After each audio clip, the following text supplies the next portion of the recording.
channel where we speak the truth, we're honest, and we give our takes on AEW. It is Saturday night, July 15th, 2023, and this is your AEW Collision Battle of the Belts review.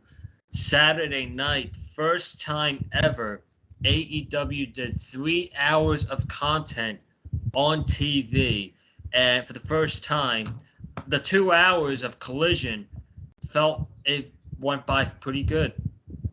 Normal 2 hours. Battle of the Belt show felt flat as normal, but we're going to talk about it tonight. I got my co-host Wesley Williams is here tonight to join us. Cameron Johnson not here tonight.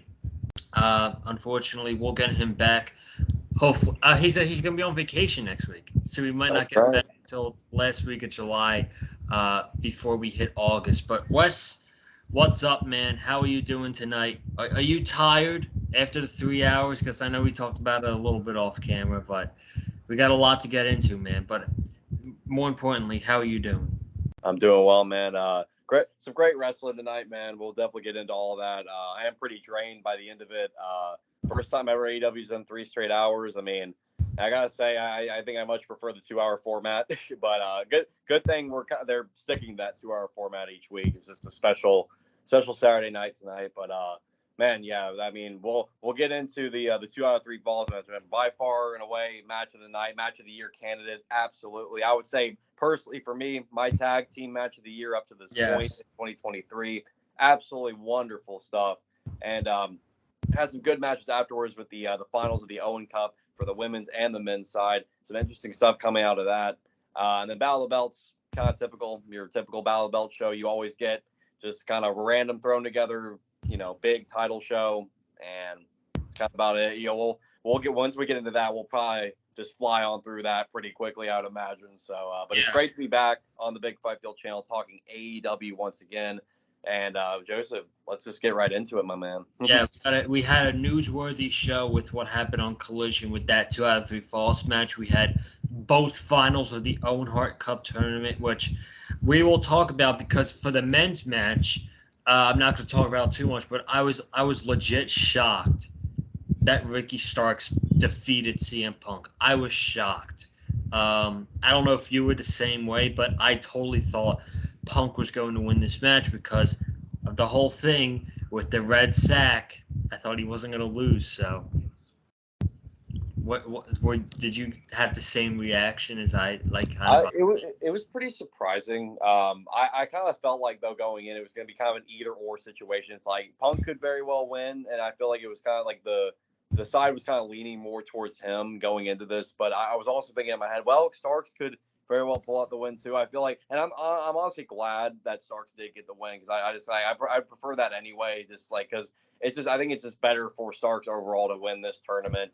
But we'll get more into that once we do get into that main event. We'll also get into the finish of that match too, which was very interesting and will probably lead to a bigger storyline come next Saturday night on the next episode of AEW Collision. Yeah, absolutely. Quick announcement. Speaking of next Saturday, I will be at Collision live at the Prudential Center in Newark, New Jersey. I'm very excited. First AEW show since Revolution of last year. Of course, for those of you that might be asking on the screen, I will be vlogging at Collision next Saturday. My first wrestling show at the Prudential Center as well. It's a really big market for AEW. They've been there a lot of times. And next week will be my first, so I'm pumped. I'll be vlogging, and I'm very excited to be attending. Right now, the hottest wrestling show in the world on a weekly basis, Collision. It's just the best wrestling show every week right now.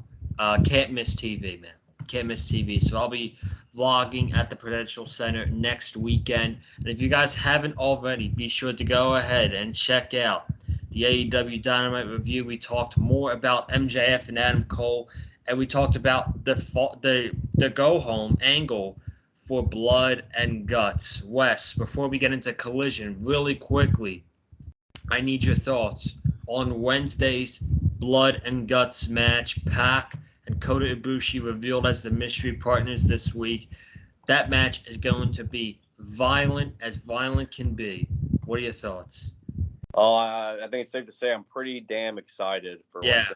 And live Boston TD Garden, you got Kota Ibushi, the Golden Elite versus the Blackpool Combat Club, with Pac being the revealed as the 5th member. Honestly, I will say that genuinely surprised me. I did not expect Pac to come No. out and be the 5th member of the Blackpool Combat Club, but I absolutely love it though. I love it because you think about, Pac, just the way his character is, he fits into that group so well. I obviously we know he's been with Death Triangle with the Lucha Brothers, but Lucha Brothers are Ring of Honor tag champions right now. They're not really featured on AEW television right now. I don't know if I'm sure they'll address the Death Triangle situation at some point down the line. I don't know if this exactly means Pac is officially part of the BCC, but for right now, he is at least a temporary member for this upcoming Wednesday. But I absolutely love it. And plus, you got the history with Pac and pretty much all the members of the Elite. I mean, with the Young Bucks and tag title matches, and Hangman and Pac were one of the first matches we've seen between AEW competitors, and also, of course, the legendary rivalry between Pac and Kenny Omega. I mean, just go back far back, a few years back, with that classic Iron Man match they had on AEW Dynamite, man. I mean, one of the best matches to this day that AEW's ever produced.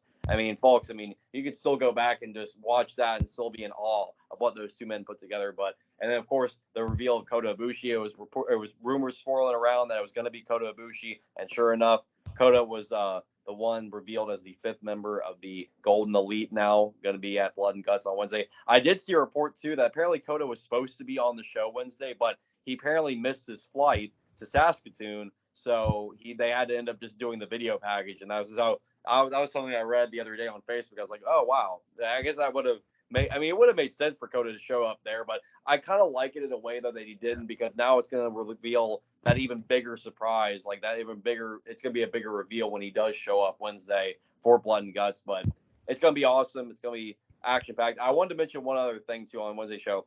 Adam Cole and MJF. Holy shit. I love these two so much together. I know Tony Khan's going to break them up. We know it's going to happen, but damn it, I need this team. Like, I really need a full-time team here with these two guys. Their dynamic works so well. And, like, man, you got to give it to MJF, man. There's people out there that want to call him, like, one-dimensional. All he knows how to do is rip on the fans and say curse words and all that stuff. No, MJ, if you really watch the product, you will know, even during the Jericho and MJF's feud, like, MJF has layers to his character. And he's clearly shown that if he were to work as a babyface, it would actually, like, go over well. Like, it makes me kind of think, like, maybe a babyface turn at some point for MJF, like, somewhere in the future, probably wouldn't be the worst idea, because the dude has the crowd in his palm of his hands, like, at any given moment. And man, when that double clothesline happens in the center of that ring, it's going to get the biggest ovation you've probably ever heard at least this year, from a pro wrestling crowd, man. I mean, that pop for the body slam on Big Bill That was awesome. freaking. I mean, I no offense, Saskatoon, but y'all sucked as a crowd on Wednesday. I'm just gonna be real, but I'm so happy y'all popped for that body slam, because that body slam spot was fucking tremendous. It, like, literally, I mean, it's like as if you watched WrestleMania 3 again. It's like you just watched that clip of Hogan slamming on. It's like night. I mean, it's just basically like the same exact thing, pretty much. But I wanted to mention that real quick, because I'm in love. That's literally the other best thing going with AEW right now, like, especially with Dynamite. So. Yeah, for sure. I'm going to make a bold prediction about that storyline.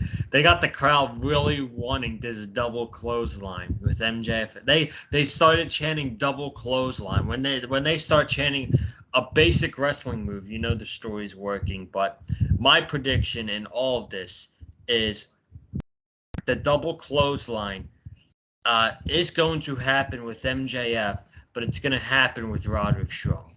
It's going to be MJF and Roddy hitting the double clothesline onto Adam Cole when he breaks Cole's heart, and more importantly, when Roddy breaks his heart too, because Roderick Strong he's getting jealous. He's the jealous friend that Adam Cole is lighting up to MJF, and he's not really caring or lighting up to Roderick Strong right now. So that is when the double clothesline is going to happen. I know it's going to break my heart. It's going to break a lot of people's hearts. I need it to be MJF and Adam Cole, but I think it's going to be MJF and Roddy Strong hitting the double clothesline on on Adam Cole. But we'll see, man. Maybe they're gonna hit it on Sammy or Daniel Garcia on Wednesday night. We'll see. Oh, we'll have to see. And as far as Kota Ibushi goes, I think it's much better that he makes his first appearance. Probably, I would think, in front of around 8 or 10,000 people at the TD Garden, Yeah. rather than 3,000 people in Saskatoon, Saskatchewan. That's just my opinion. I would rather him make his first appearance in front of a big crowd in Boston. But Collision tonight was in the Scotiabank Saddle Dome in Calgary, Alberta, Canada, the hometown of Owen Hart. So right there and there, when they were in Calgary and the finals of the Owen was tonight, you know this was going to be a special night, and this was a special night for AEW Collision as they continue to show that right now they are the best weekly television show in all of wrestling. I can't say overall right now that they're better than Dynamite because Dynamite's been around for 4 years. But like right now, short term, they're the best wrestling weekly show in the world. This show started with Bullet Club Gold and FTR for the AEW Tag Team titles in a 2 out of 3 falls match. First of all, I keep forgetting to bring this up in past Collision reviews, but I love the opening when they get like 15 to 30-second promos from FTR, from Bullet Club Gold, from CM Punk, all that. I love that they start the show with that. That's great, and I love that's old school. That's old schoolness from Tony Khan. But FTR and Bullet Club Gold. Last week, 28 minutes, incredible match. This week, 58 minutes, absolute classic. One of the best matches in AEW history. By far the best tag team match in 2023. Yes, that was better than the Usos versus Sammy and Kevin. Fantastic match, but this clears. And this was a top 3 tag team match in AEW history. It is this. There's the Lucha Bros versus the Young Bucks from All Out 2021, and there's the Young Bucks versus Hangman and Kenny from Revolution, all the way back in 2020. Those are the top 3 tag team matches in AEW history, in my opinion.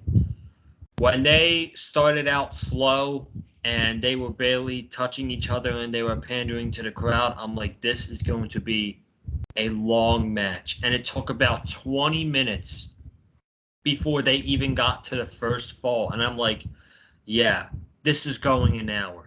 This is absolutely going an hour. You had that feeling. I had that feeling back when I watched back in 2021 when I watched Bryan Danielson versus Hangman Page for the AEW World Championship at Winter is Coming, which I do still think is the best match in AEW history. That's my opinion. You felt it that this was going the distance. I felt tonight that this match was going the distance. It didn't quite go the distance, but it went damn near close. So the first fall happened with Bullet Club Gold getting the fall, and they outsmarted FTR in their own game. So Cash got the tag on Dax. He blind tagged Dax Harwood. Juice Robinson was in the ring, and he tagged to Jay White, and they attacked Jay White, and they were setting him up for the Shatter Machine. So they Irish ripped him into the ropes. They had Dax and Cash, and Juice Robinson pushed Cash Wheeler into Dax Harwood. Dax Harwood went flying out to the ring. You got the left hand of God from Juice into the Blade Runner from Jay White, and the Bullet Club Gold took the first fall in this 2 out of 3 falls match. I don't know about you, man, but that might have been my favorite sequence of the entire match. That was fucking great. Like, the smartness from Juice, and I love the combination of the left hand into the Blade Runner, and the Bullet Club Gold took the 1-0 lead. What were your thoughts up to this point of the match now that the Bullet Club got their first fall? Yeah, I'm with you with it when you said earlier about like this going 60 minutes, and sure enough, you were right. Because like yeah, you could just tell by like just the overall vibe and the way the match was progressing and everything that yeah, that we're gonna be in for an instant classic, and this was a great way to get the first fall going. That yeah, it's like you said. I mean, it might have been my favorite sequence of the match too, but I mean, there were so many sequences in this match where I could have been like, I could have I could make an argument that was my favorite sequence. I mean, it was just like that's how great this match was overall. But this was a great way to get the first fall and to get Bullet Club Gold, on the tally there and making them look strong. And I mean, man, you gotta give it to Jay and Juice, man. They are quite an amazing combo together. It's just Bullet Club Gold has been. I mean, gotta say they've been gold. They have been gold up to this point. Yeah. So they take the first fall, and the crowd popped big for when the Bullet Club Gold got the pin. So in the second fall, we had two damn near breathtaking near falls, man. So we have FTR setting. We have Dax setting up Jay White for a suplex. They're going for their signature suplex into a frog splash. Dax hits the suplex, but when Cash goes for the frog splash, Jay White gets his knees up, and then Juice hits a flying elbow onto Dax Harwood, and Dax Harwood kicked out at 2.99. That spot was crazy. They had everybody in the arena standing on their feet, chanting "Holy shit" when he kicked out. And then another one. I think this was an homage to the Hart Foundation. It might have been, I might not, but I'm pretty sure because they were planning it while they were in the corner. Cash had Jay White up for a white noise type of move for Sheamus, and he was hitting it, and Dax Harwood hit the cutter, so he hit the power bomb into a cutter. I'm like, all right, second fall, FTR. Jay White kicks out at 2.99, and I'm like, this is nuts. Like those two falls, that could have been the end of the match, and it wasn't. Those were breathtaking near falls, man. So then Juice Robinson, he's in there with Cash Wheeler. You got the blind tag to Dax Harwood. Juice Robinson's running the ropes. Leapfrog from Cash. Juice jumps over both guys. Shatter Machine onto Juice Robinson. And we're tied up one apiece. And we're about 40 minutes into this match. So we got 20 minutes for the third and final fall. The third fall started pretty scary because fucking Dax Harwood hit a Hurricane Rana onto Jay White on the outside, and those guys were laying for like a good solid 3 to 5 minutes, and I was worried because they stopped the match. Cash was like legit worried, and Dax was like, "I'm going. I ain't getting out of this now. I'm fighting." So they're fighting over the ring apron. Juice Robinson gets slammed onto a steel chair. He's sitting on it. Cash hits a crossbody. This was just absolute madness, near fall after near fall. Another Blade Runner from Jay White, and I believe Cash broke up the pinfall, and then the ending of this match when Dasha announces 5 more minutes.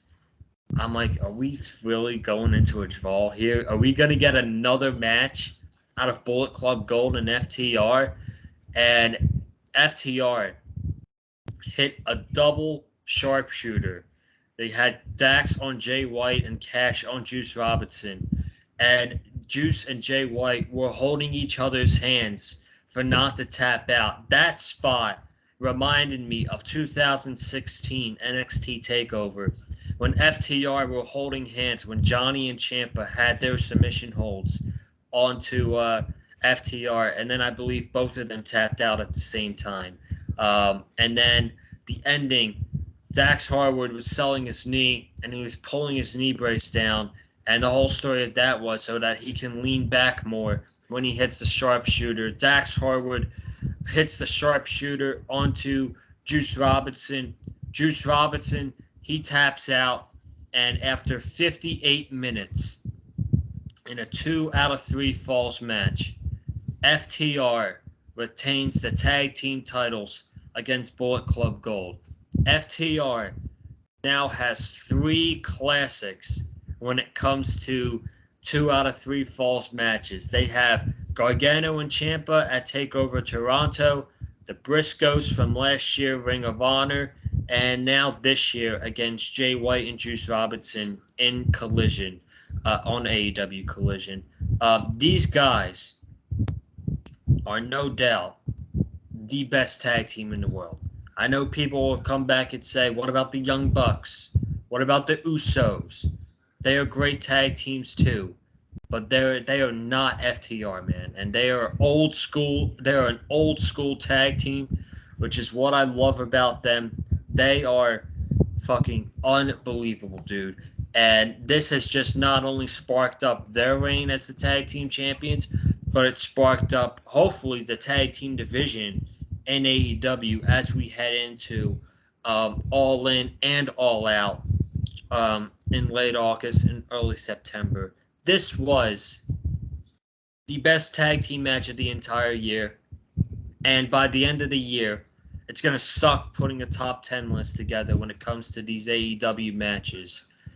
But I would absolutely have this in at least my top 5, man. This was a classic. And leave it to Tony Khan to give tag team wrestling its appropriate spotlight it deserves. Tag team wrestling fucking rules. Wes, I'm gonna give you the floor.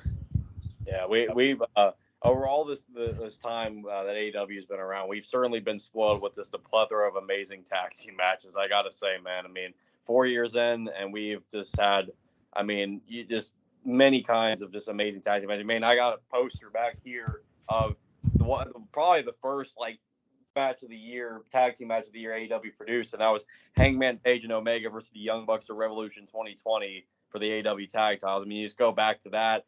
I mean, the Young Bucks versus the Lucha Brothers all out for the tag titles, and then I mean, just you name it. And then, but Joseph, I completely agree. FTR is the best tag team on this planet. There's nobody better. The Young Bucks, they're amazing, and I give them my respect as well. And I give the Usos their respect. The Usos are one of the greatest ever too. Yeah. But FTR, man, they operate on another level. Like when you watch these tag team matches, and if you want to compare and contrast, do all that with other tag teams, go ahead. But you watch FTR simply, you just watch them wrestle and how they operate in these tag team matches. And man, it's some of the best work I've ever seen in my life. I mean, I even go back when it comes to NXT. The first NXT takeover I ever watched was NXT Takeover Toronto 2016. That is where I saw that 2 out of 3 falls match with FTR and DIY going head to head.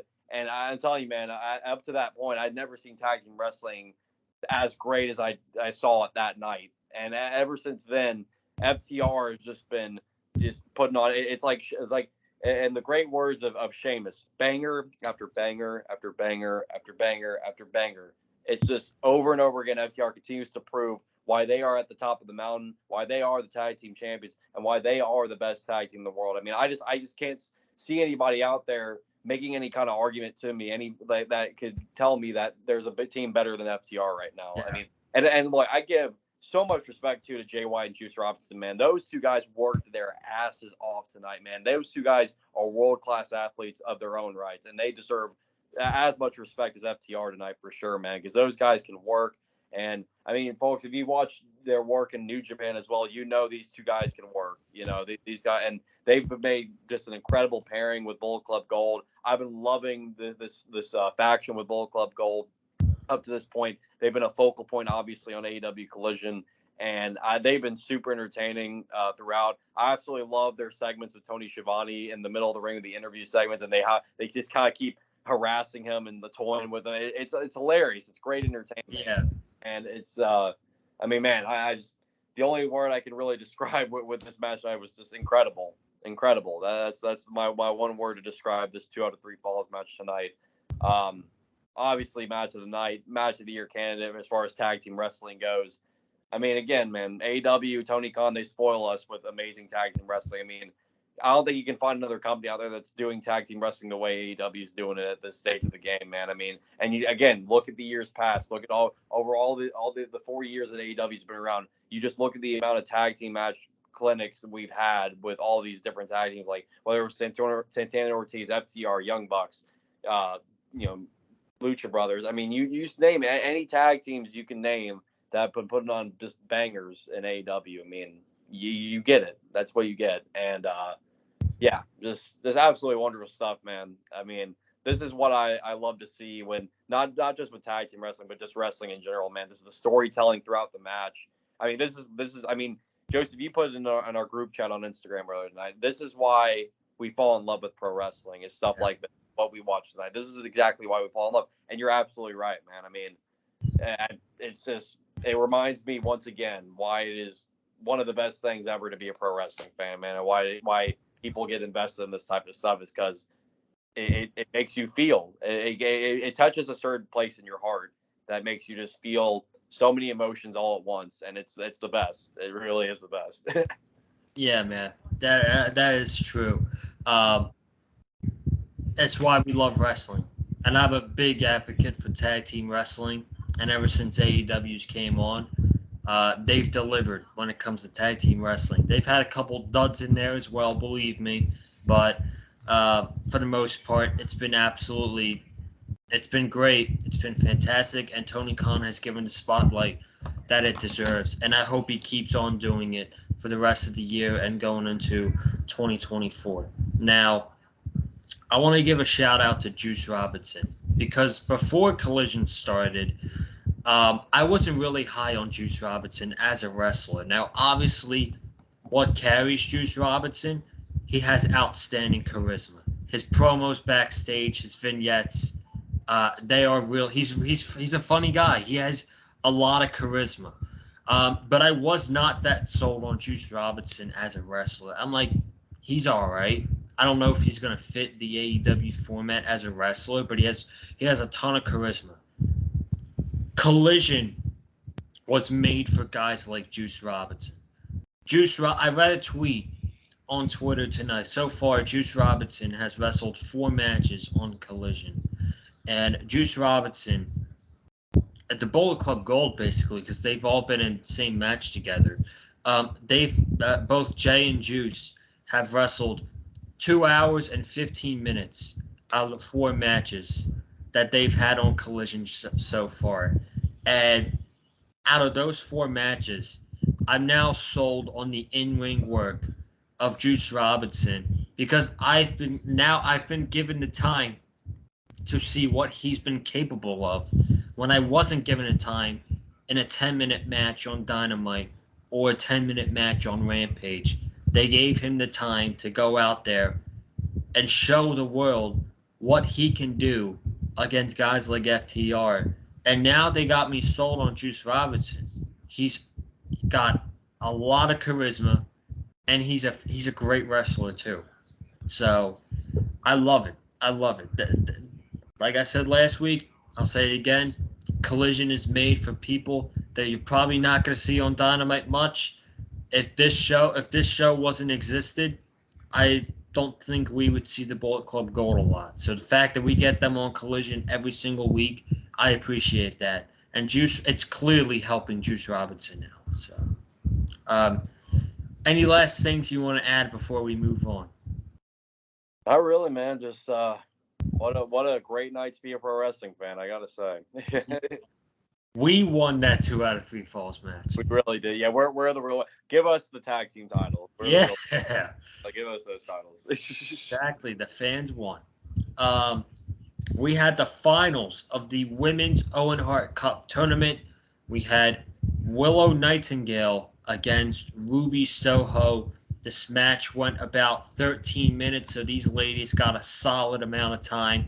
I don't know, man. I was kind of convinced that Athena was going to cost Willow Nightingale this match, and it was going to set up a title match for Friday night at Death Before Dishonor. But that did not happen. Willow Nightingale won clean with the sit out, with the pounce and the sit out power bomb. So she's your 2023 Women's Owen Hart Cup winner, which, I mean, she deserves it. That's a star-making win for Willow Nightingale, and right now Tony Khan is going all in on her. Clearly, she broke Athena's like 46 match winning streak last night or something like that. She won the Women's Owen Hart Cup tournament, and more than likely, I think she's going to take the Ring of Honor championship from Athena Friday night. So he's going all in on her, and I love it. I didn't even know who she was going into this year. They gave her TV time. They put her in big spotlights, and she thrives, man. She's great. She's got a lot of charisma, and I'm really glad to see that she's getting put in big matches, and she's going over.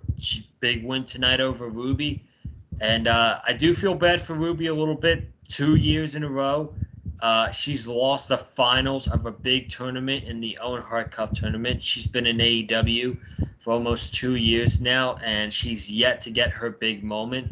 I'm hoping her time is coming soon, but it sucks for her. But I am completely happy with Willow winning the Women's Owen Hart Cup tournament, as you know, she was my pick in the beginning before this tournament started. So, what are your thoughts? I thought the match was pretty good too. Yeah, I thought the match was fine. You could tell the crowd was pretty burnt out after that. Yeah, I mean, it was, any match you put on after that. I mean, it was gonna get kind of a dead spot in a way, but that's something I forgot to say. That they had to follow up that 2 out of 3 falls match. I mean, that was nearly that was going to be that's impossible. You know. Right. Yeah, it's just like when you watch the pay-per-views. It's like when you get like a Kenny Omega versus Will Ospreay match. Like any match that follows that is gonna be in the dead spot. It is what it is. It's pro wrestling. It happens with all these shows. But I mean, I saw the match was good for what it was, and Willow was definitely well deserving of winning the Owen Cup. I could have really seen this go either way. To be honest, I could have seen Ruby win it too, because now 2 years in a row. She did lose. Feel bad for her. And not to mention, too, she also lost the finals of the TBS title tournament, the inaugural TBS title tournament. So that was another tournament she lost in the finals. So, but sure enough, she'll probably get her moment at some point. They've definitely been placing the Outcast on a pretty high pedestal on AEW television. So maybe at some point she will get her moment. Ruby is definitely a great talent in her own right. So she definitely deserves a consolation at some point for sure. But I'm happy that Tony Khan is going full force with Willow's push, and they're really wanting to put her, in the upper echelon of the women's division, whether that be Ring of Honor or AEW. I'm happy she's getting the spotlight, and it's like Cameron was talking about with her having that Bayley-like persona, and it's very infectious. I mean, a lot of people really gravitate toward her, and she's definitely somebody that could be like for the kids as well. It's like I could easily see her like, just like interacting with the kid fans in the crowd and just, like high fiving them. I mean, it's just like she just has that kind of like infectious persona about her where it's like, people of all ages just, absolutely adore her persona, her character, and just, it's awesome to see. And I'm very happy for her here. And Joseph, you mentioned she could be the next in line to take that Ring of Honor Women's title off Athena. I could very well see that happening. We got Death Before Dishonor happening next Friday night. Should be a great show. I did hear the unfortunate injury news about Mark Briscoe. It really sucks. He's pulled out of the show, but hopefully they find a good replacement for him. I did hear some rumblings that maybe it could be a potential Chris Hero appearance. I don't know. I mean, that would be pretty great. But we're here to talk AEW. We'll talk about Ring of Honor later on when Death Before Dishonor does get here. But yeah, good match, and Willow get the win and the Owen Hart tournament for the women's side, well deserved. Yeah, I was thinking about going to that show, but I'm just not liking the formula that ROH is at right now. It's like a bunch of matches with not a lot of meaning, and Tony Khan's not really building up to the pay-per-view. He was giving more build to the Ring of Honor pay-per-views when they didn't have TV on Honor Club last year, and they were getting a lot more attention when they weren't on TV, and they were involved in AEW TV, but I'm just not a fan of it, and I decided I'm just not going to go. I'm just going to go to Collision on Saturday instead. So, which I'm thrilled. I'm pumped. But let's move on very quickly. We got a squash match from the Kings of the Black Throne, Malachi Black and Brody King. They took on two jobbers. They won in 2 minutes. Andrade El Idolo came out during the match. The whole storyline with him and the House of Black is they stole his mask that he wears for his entrance, and he wants his mask back really bad. So he came out. Referees were trying to get him away, and Malachi was holding up the mask while he was in the aisleway, frustrated. I don't really care about this whole mask thing. I just want to see these two guys in a wrestling ring for a good amount of time. That's all I care about, dude. Yeah, I'm not really sure where the end game is going with this. I kind of feel like in a way it's dragging a bit at this point. I kind of feel like we really should get maybe another like step to this storyline, because I feel like we're just kind of staying like put where we're at right now. It's like, okay, Andrade wants his mask back. He still hasn't gotten it back.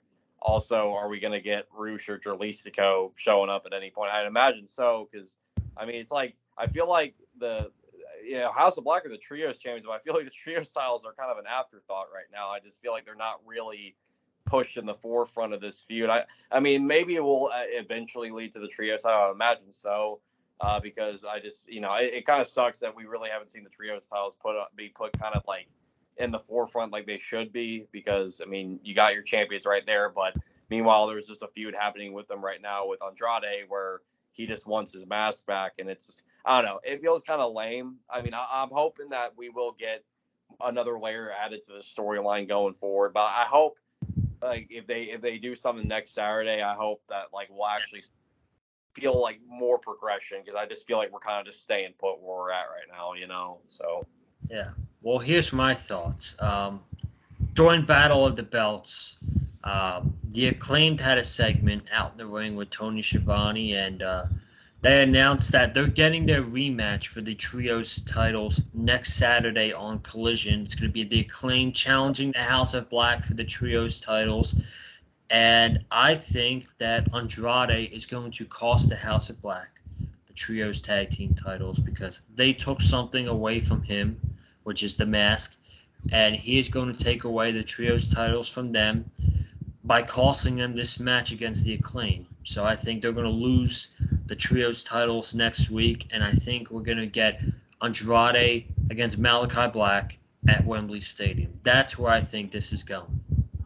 we shall see. But yeah, we do have the Acclaim next week, challenging for the trio style. So we do have that at least. So I'm happy to see that titles will be defended, and of course the Acclaimed, as over as they are, should be fun.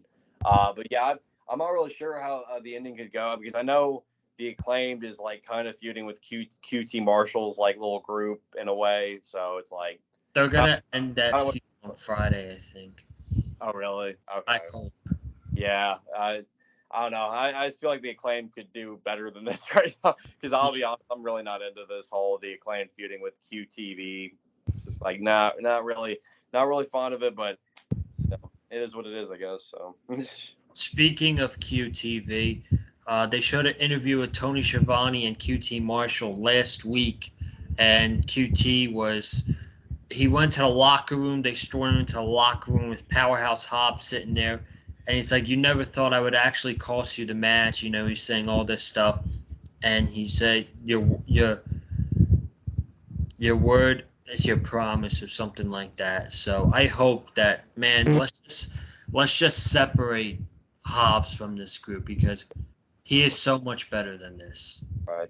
Yeah, I completely agree. I was thinking the exact same thing even while I was watching this segment tonight. I was like, I don't know why they're continuing Hobbs with QTV. I mean, I understand like QT was there when Hobbs was first training and all that or whatever, but like, dude, QT Marshall, I'm sorry, he's just go away television. He really is. It's just Yeah. it is, man. I feel like anybody he's paired with, it's just like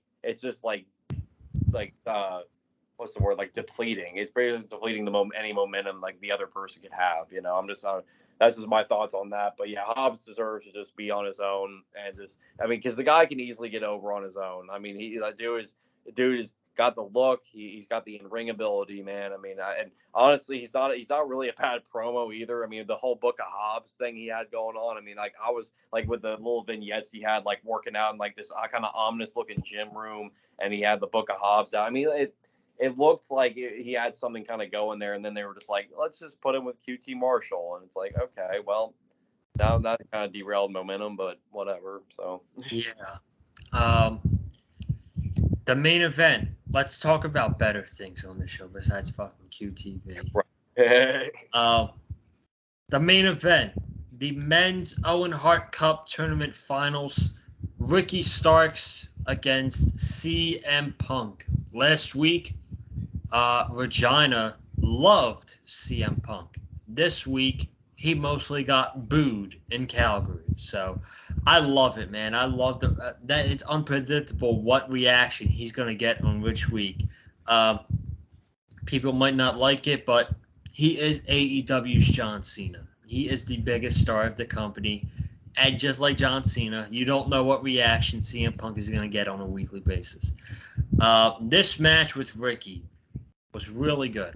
I actually really enjoyed this match. And I enjoyed the ending too.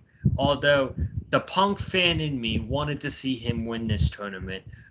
He did not. They worked a slow match. They were taunting each other in the beginning. Punk threw Ricky out of the ring, and he lifted up the rope to allow him in the ring. And Ricky accepted.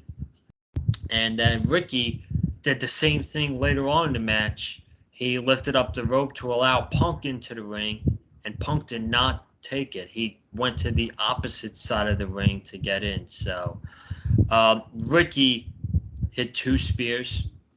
First one was a pretty sloppy spear. Second one was okay. Ricky was trying to do the CM Punk elbow. He went to go point his fingers to the sky and then do the elbow. He actually got caught into a guillotine by CM Punk, which Ricky eventually got out of it. Punk then kicked him. He did the roundhouse kick to knock him down. And then Ricky was going for another spear, and they both collided with each other stomach first. So that's always a painful spot. I cringe every time that spot happens. The ending of this match was both guys were on the top rope. Punk was going for a Hurricane Rana, and this was a little confusing because I thought Ricky was going to catch him, but they went for the Hurricane Rana. Then Ricky rolled over, and he rolled up Punk. Punk kicked out at 2. Punk rolled over. Ricky kicked out at 2. Ricky rolled over, and he grabbed the middle rope to beat CM Punk and win the Owen Hart Cup tournament. And Ricky is the first person to beat CM Punk in his second run in AEW. And now, with his actions after the match too, he ran right up to the ramp, and Jushin Thunder Liger, this poor guy, man. They flew him all the way out to Canada. They flew him all the way to Calgary just for him to get disrespected and bitched by Ricky Starks. He deserves better. He deserved better than that. But Ricky ran right up to the ramp. He grabbed the Owen Hart Cup trophy from Jushin Liger. He raised it, and he went right back to the locker room. I don't know about you, Wes. I smell a heel turn from Ricky Starks. I don't know how the crowd's going to embrace it, too, because since he's going to be feuding with CM Punk. But let's get your thoughts on this match, and then we can talk about it a little more. yeah, I thought really good. This is I mean, it definitely got the crowd going in the main event. I think that's when the crowd kind of woke up again. Was once we got to the main event, CM Punk came out. I mean, it's like you just said, Joseph. I can't really argue with you when you say that he's AEW's John Cena, with especially when it comes to the reactions and stuff, because you never know what reaction he's going to get. I mean, he got a good reaction to Regina last week. Tonight in Calgary, not really well received. I mean, it was a very kind of half and half crowd. But I love it, though, man. And you know Punk just embraces it every week. It's like whether he's cheered, booed, he doesn't care. And he said in his first promo back, it's like, whether you cheer me, you boo me, you're paying attention to me. So it's like, clearly that means I'm doing something, you know. So, but really good match here. I'm a fan of Starks winning here. I'm glad he got to get put over here. I feel like Punk winning, I feel like it just would have been too obvious. And it would have just kind of been like, you know, like he just came back, and it's like, it's kind of, they're already kind of giving him a consolation. I feel like it's good that they're like, you know, letting Punk put over the younger talent in Starks. And I mean, Starks obviously is one of the more popular guys in AEW as well. And I really like the finish with him grabbing the middle rope, you know, doing the heel thing to win the tournament. And Joseph, I'm with you. I smell a heel turn coming, and I feel like we'll get more answers come next Saturday night on AEW Collision. Will Ricky Starks possibly join Bullet Club Gold? Who knows? We'll see. I mean, it's like you said, you know, we got to see how the crowd receives it. You know, we don't know for sure yet if how well, but we've seen before how great Ricky Starks is as a heel. So it's like we already know for a fact that whether he's face or heel, Ricky Starks can kill it on the mic and can kill it in the ring too as a heel, just by his charisma alone. So it's going to be very interesting developments coming up here. But, man, I'm loving what I'm seeing from Collision, I got to say. I mean, they really know how to put a great 2-hour show together each and every single week. And, you know, it's like you said at the beginning of the podcast, Joe, it's, you know, I would say right now Collision is probably the best wrestling show weekly at this point. But no disrespect to Dynamite. Dynamite obviously is their flagship show, and it's been running ever since it's, you know, AEW's inception. But, you know, Collision at this point, I mean, Collision's just running on such a red hot meter, you know, and I feel like there's just no slowing down with them. And I love just the dynamic with Collision every single week. I feel like you'll find a lot of wrestling fans out there that will agree with me, like with just like how the dynamic is with Collision every single week, how it feels like such a different wrestling show compared to Dynamite. And that's a good thing too. I mean, I obviously want to see both shows thriving, but you know, Collision just has, I feel like, I don't know, maybe an extra layer of grittiness to it, and I love that. You know, I love me some grits in my wrestling. So Yeah, I agree, man. I love both shows, but right now I feel like Dynamite is more rushed than it is. I don't think it's gonna be rushed this week because I think we got 3 matches on the show. I think that Blood and Guts, that's probably gonna be the entire second hour like it was last year. So I don't think it's gonna be as rushed this week, but there's a slower pace with Collision, and you're able to process everything that just happened. That's what I love about the show. Sometimes on Dynamite, it's quick. We got to run through the match graphics. We got to run to a backstage interview. We got to run to a main event. It's tough to process this all in 3 minutes, you know? It's like you're being thrown like a lot of stuff, and you can't block it. But about Ricky, I don't think he needs Bullet Club. I think he's better off on his own. We've seen it before. He's been a heel by himself before. He was great, and he was a heel when he was with Team Taz. I think he's gonna be fine on his own. He's entertaining. He's a great wrestler. I think he would make out fine on his own. If you wanted to get him back with Powerhouse Hobbs, I wouldn't be against that, but I think right now, if you're turning him heel, which looks like what they're gonna do, I would have him solo and I would have him by himself. Now, this is a career-defining win for Ricky Starks. Okay, this is the biggest win of his career. They did more for him tonight than they did anything for him in that feud with Chris Jericho. They did more in this one match, in my opinion. They have to have a strong follow-up from this. And I think they're going to, because I think now you have options for CM Punk. going into All In. West, Tony Khan has 3 good options for CM Punk going into Wembley Stadium. You can run it back with Samoa Joe from last week, which I thought was a very good main event. You can give him that one-on-one match with Jay White, which would be great. Or you could run it back with Ricky Starks. I think, in my opinion, I think he's going to run it back with Samoa Joe. You can't. I don't think. I think that's just weird to end such a historic feud from all their history in Ring of Honor, just to have Joe give him the coquina clutch after the match. There's got to be a follow up. I feel like after Joe took Punk out of the after the match. Do I think we're gonna potentially get a feud between Ricky and Punk? I do, but I think right now the match for Wembley is CM Punk against Joe. Yeah, I could definitely see that happening as well. There's some great 3 options there with potential opponents for Punk at Wembley. Whatever Punk gets at Wembley Stadium on August 27th, man, you know it's going to be huge. I mean, you got to go big or go home, man. You know Tony Khan is going to assemble probably the biggest card he's ever assembled in his entire run as an owner of a wrestling company, man. I mean, we're going to be in for a real treat, man. I mean, I can't even imagine how that card from top to bottom is going to look, man. But that's why I can't wait for the build coming up here. We got Blood and Guts Wednesday, and I feel like after Blood and Guts we'll start really seeing the build really kick into full gear for All In at Wembley. But yeah, Punk Joe, I mean that's gonna sell itself. I mean you already got all the seats sold for Wembley, man. So these fans are ready to see some pro wrestling over in England, and I know AEW is ready to give it to them. So Dude, it's gonna be exciting.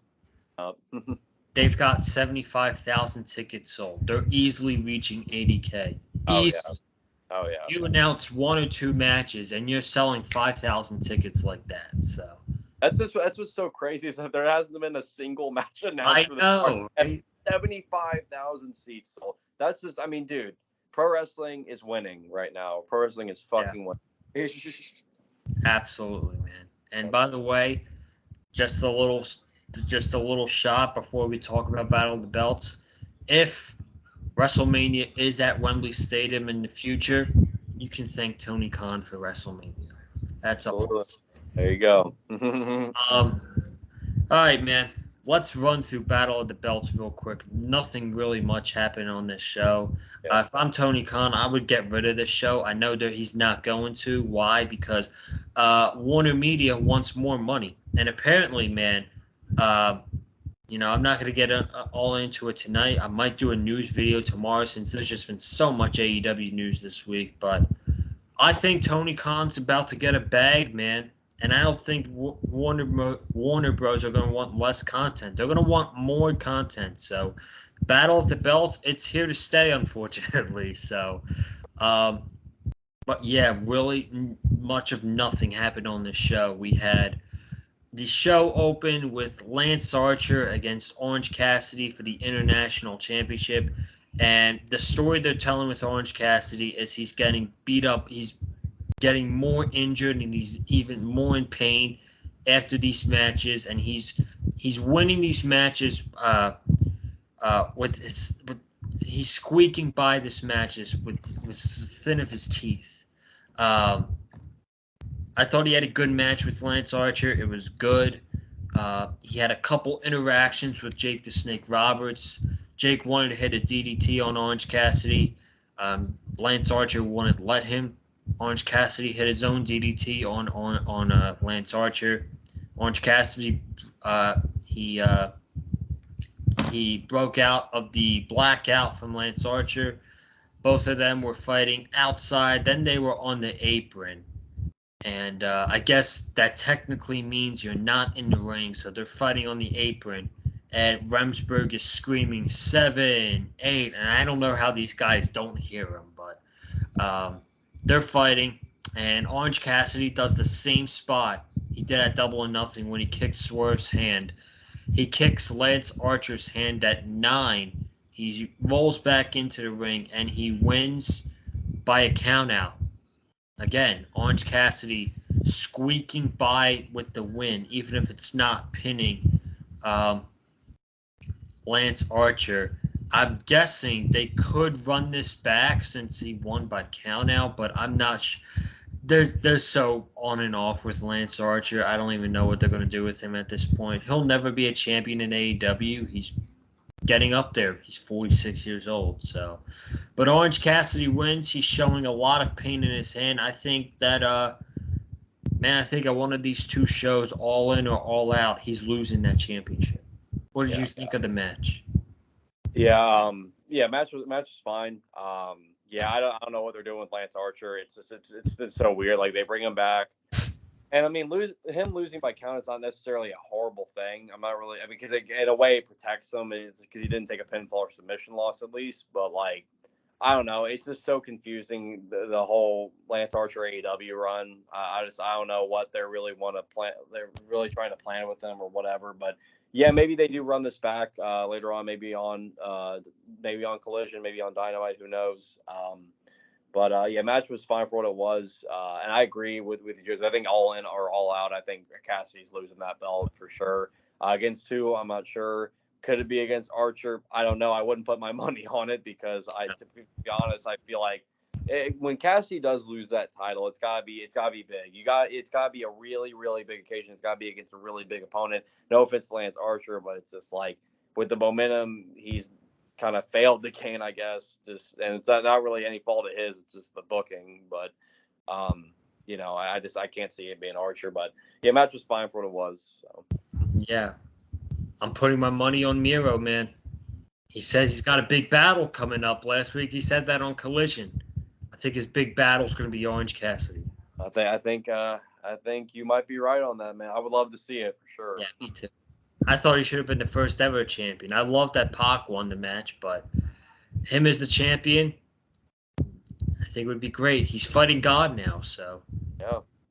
Miro versus God. Bigger than Vince McMahon versus God. Ty Valkyrie against Toni Storm. I really don't have much to say about this match, because the feed cut out during halfway through, and during the main event, it was a mystery who was going to win this match. For all we know, Taya could be the new champion, but eventually, after the main event, they showed what happened.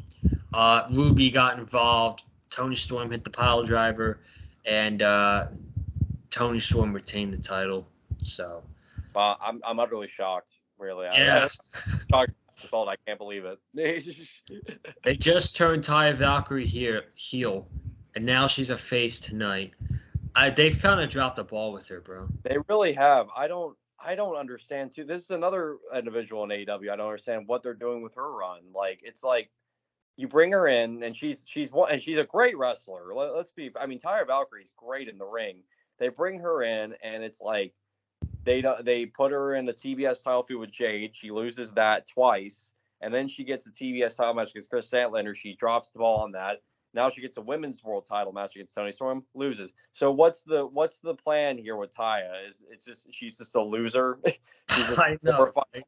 I mean, I guess when you look at with John Morrison, or Johnny TV is what he's going by now. I mean, he's paired up with QT Marshall, so he's not doing so hot either, I would say. Besides, I don't think, have we even seen him since he debuted, I guess? I don't think we've seen it. I know it was a couple weeks ago, but like, we haven't even seen his face again. I think he was on that video package on Dynamite Wednesday with Harley Cameron.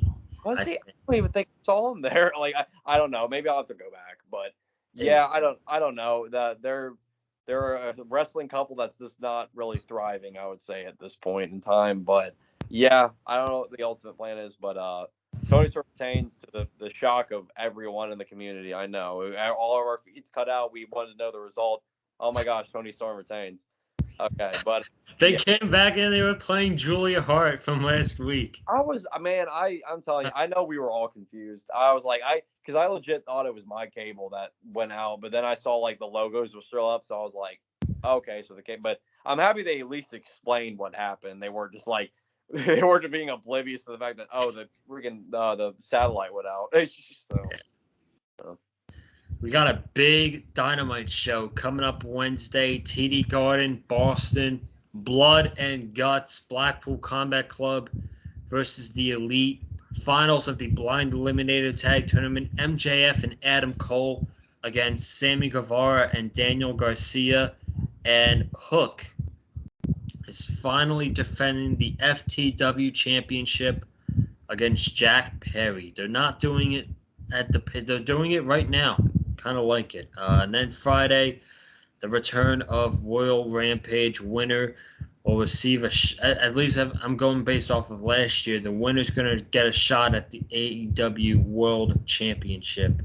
And then Collision Saturday next week, the Acclaimed House of Black for the Trios Tag titles. The main event, Shawn Spears, Luchasaurus. Exciting stuff. Exciting stuff, man. Luchasaurus won in about 12 minutes. And tell me Luchasaurus is going to win this match without Luchasaurus winning this is going to win this match. The entire match, man, they showed Scorpio Sky in the back watching this match. And I'm like, wow, thanks for making it so obvious for us that Luchasaurus is going to win. The match was fine at the end, actually. They were fighting on the outside. Shawn Spears got chokeslammed through a table.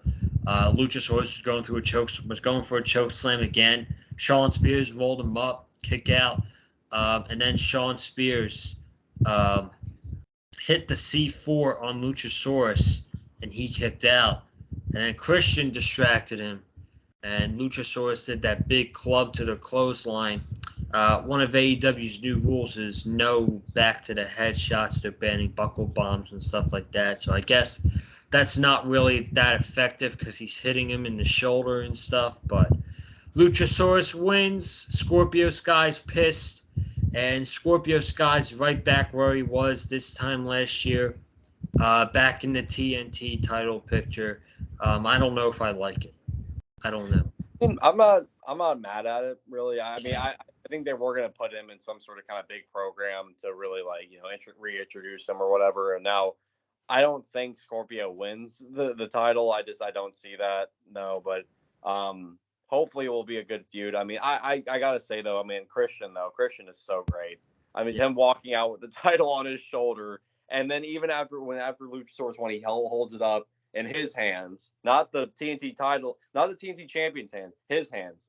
He's the guy. It's just like Christian is so good at being an asshole. He is so good at it. So that was like one big positive I could really take out of this. Other than that, it was a fine main event. Again, the whole Battle of Belt show. It's just the whole concept. I mean, it's like they could do so much more with this, but they kind of refuse to. It's just a thrown together title match show.